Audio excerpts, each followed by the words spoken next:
ખેડૂત મિત્રો, હું ધર્મેશ કામી અને આ જગ્યા પર આપણે જ્યાં પ્લોટ પર આપણે ઊભા છીએ ત્યાં આપણે એ ખેતરની અંદર જોઈ શકીએ છીએ 27-28 નામની હાઇબ્રિડ લગી છે અને આ જગ્યા પર આપણે એ હાઇબ્રિડને આપણે જોઈ રહ્યા છે મિત્રો.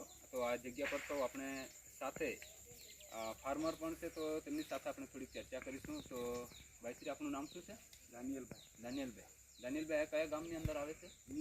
નિશાણા તાલુકો સોનગઢ. હવે નિશાણા ગામમાં આ સોનગઢ તાલુકાનું એક આ ગામ છે અને ત્યાં આપણે નિશાણા ગામની અંદર આ પ્લોટ પર આપણે ઊભા છીએ. તો દાનિયેલભાઈ, ઉત્પાદનની દ્રષ્ટિએ તમે શું કહી શકો? ઉત્પાદનની દ્રષ્ટિએ બીજા જે ડાંગર છે એના કરતાં જોવા જઈએ તો આ બેસ્ટ છે, સારું છે. એમ ઊંચાઈમાં પણ છે અને એના દાણા પણ સારા છે અને બધી રીતે સારું છે. અને બીજા ભાત જે ડાંગર છે એના કરતાં જો આપણે જો 2 કે 3 વર્ષ સુધી બીજું એમ ડાંગર કર્યું એના કરતાં વિશેષ અને સારું એ પ્રોડક્ટ છે. થેન્ક યુ દાનિયેલભાઈ. ઉત્પાદનની દ્રષ્ટિએ બેસ્ટ છે. હવે ઘાસચારાની દ્રષ્ટિએ આપણે જોઈએ તો કેવી રીતે, એમ કેવું લાગે?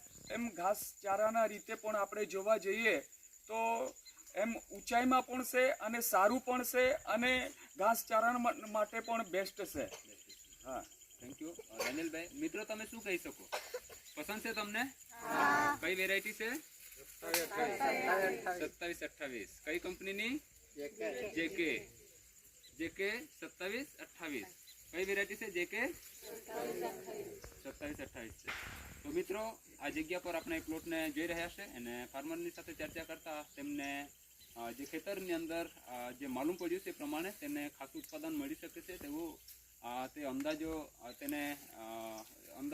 લગાવી શકે છે. તો મિત્રો, તમે પણ આવતા વર્ષે બનાવો એવી હું આપ સર્વની પાસે અપેક્ષા રાખું છું. થેન્ક યુ, આભાર, ધન્યવાદ.